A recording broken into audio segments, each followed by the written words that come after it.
axadka toobakeenka u saaxiibka ah walilaahi mathalu laclaa.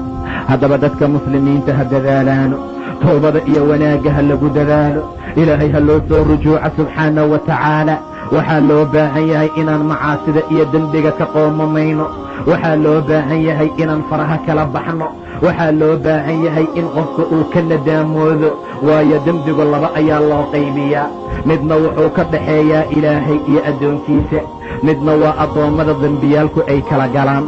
midka aad ilaahay ka gasho subxaanahu wa tacaala 3 shuruudo ah ayaa lagaaga baahan yahay. ta koowaad waa inaad dembigii faraha kala baxdaa, waa inaad xumaantii iyo macaasidii aad ku jirtay dhinac iska dhigtaa, waa inaad khayrka iyo wanaagga raadisaa. waa shardiga ugu horeeya. adigoo dembigii ku dhex jira ka waran haddaad dhaada ilaahayow icafi. xumaantii buu ku jiraa, salaad la'aantii buu ku jiraa, xijaab la'aantii bay ku jirtaa. rabbiyow icafi waa tawba istihzaa'a. war marka hore dembiga dhinac dhig, marka hore xumaanta ka soo dhex bax, marka hore meelahaad xumaanta ku samayn jirtay ka soo kac, marka hore meelaha khayrka iyo wanaagga imow. waa shardiga ugu horeeya dembiga haddii adiga iyo rabbigaa idinka dhaxeeyo. maca daalika waa inaad xumaantii oo dhan faraha kala baxdaa.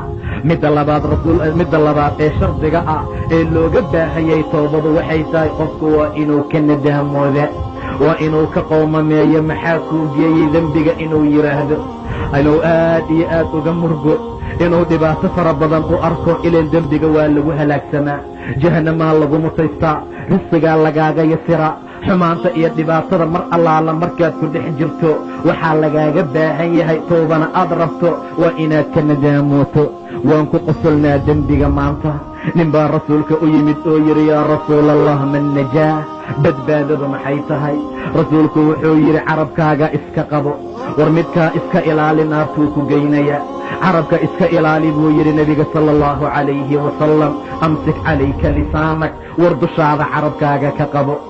abuubakar baa la arkay asagoo meel laaba ku jira oo carabkiisa intuu qabta canaananaya oo xoog u jiidaya oo dhahaya haada aladii awradanii almawaarid. waa midka jahanama igu arooriya, midka aniga cadaabka igeeya waa carabka.